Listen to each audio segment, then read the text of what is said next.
The purpose of this video today is to explore the angle-angle similarity theorem.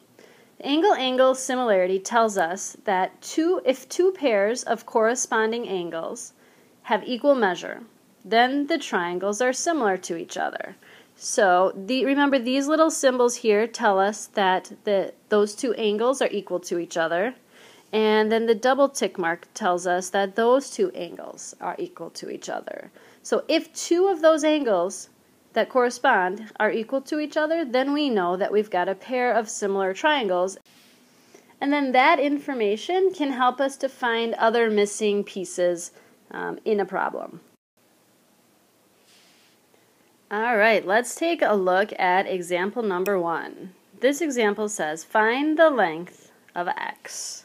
So we're looking to find the length of this segment from A to D. We need to kind of look at a couple different things in this picture to help us figure this out.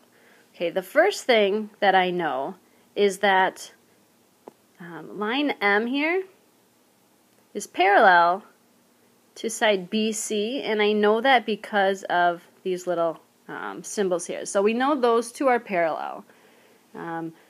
From that, I can tell then that there's a couple angles that are equal to each other. I see that, let me get a different color here.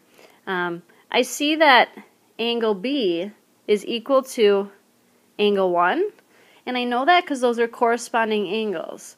I can also tell that angle C,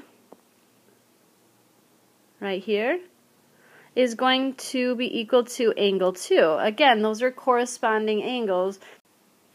Now that we know that angle 1 is equal to angle B, and angle 2 is equal to angle C, we know that triangle AED is going to be similar to triangle ABC. And again, that's back to the angle-angle similarity theorem. So now, one thing that I find super helpful when I'm solving these problems is I like to redraw my two triangles. So I see triangle AED. I'm just going to resketch that over here. I've got AED. Then I can also see triangle ABC, and I'll put that over here. And we know that these two triangles are similar because this angle E is equal to angle B, and angle D is equal to angle C. I'm also going to write on the side lengths that we know. So we know on the smaller triangle here, the side AE is labeled 3, and AD is our missing X piece. That's what we're trying to find the length of.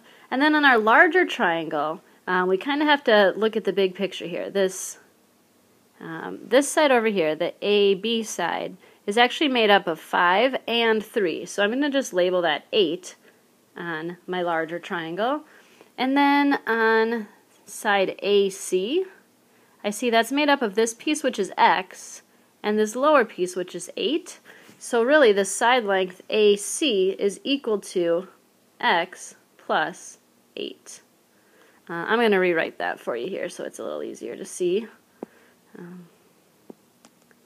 X plus 8. Alright, so now we've got two similar triangles and we know some of our side lengths. And what we can do next is we could set up a proportion to figure out what X is.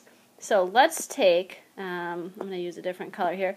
Let's take the side AE on our smaller triangle, and we'll put that over side AB on our larger triangle, and we'll set that equal to, let me get a different color here again, AD on our smaller triangle over this longer side AC on our larger triangle.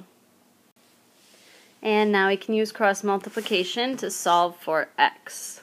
So I see that 8 times X is equal to the product of this other diagonal, so 3 times X plus 8. Notice I kept that X plus 8 in parentheses. It's got to stay grouped together. Okay, so I'm going to distribute here. 3 times X is 3X plus 3 times 8 is 24. So we have 8x equals 3x plus 24.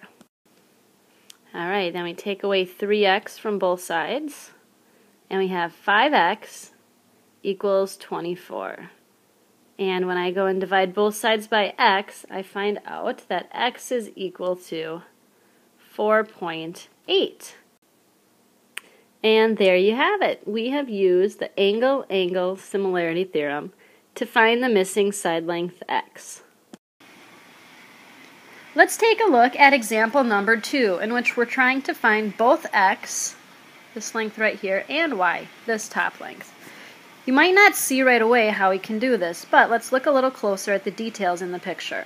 I see this line and this line are parallel to each other, and they're cut by 2 separate transversals. There's one, and there's one. So I see that there's going to be some angles that are going to be equal to each other. First I see there's a 90-degree angle on this triangle and a 90-degree angle on that triangle. Then I also see that where these 2 lines intersect, we've got vertical angles. So we know that those 2 are equal to each other. At this point, the angle-angle similarity theorem tells us that these are 2 similar triangles. All we need is to know that 2 of those angles are equal, and then we know that all 3 of them actually are, and that they're similar triangles. So there's our separate pair, our third pair of equal angles. Now what I find helpful with this, just like the last one, is I like to redraw them as 2 separate triangles.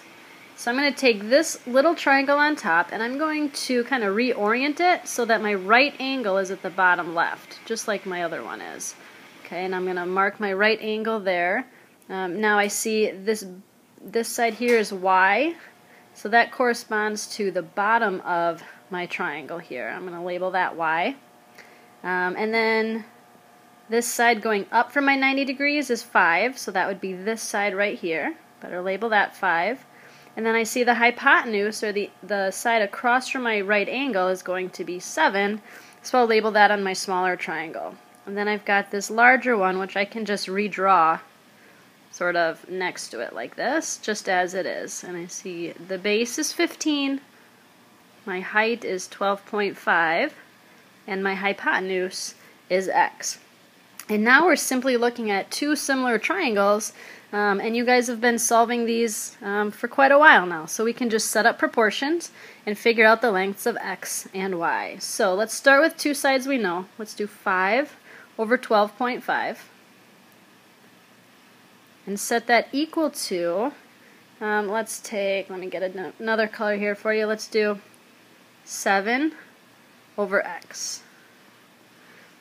Alright, and we'll set this up using our cross multiplication. 12.5 times 7 is equal to 5x, and 12.5 times 7 is 87.5 is equal to 5x, and when I divide both sides by 5, I find out that x is 17.5.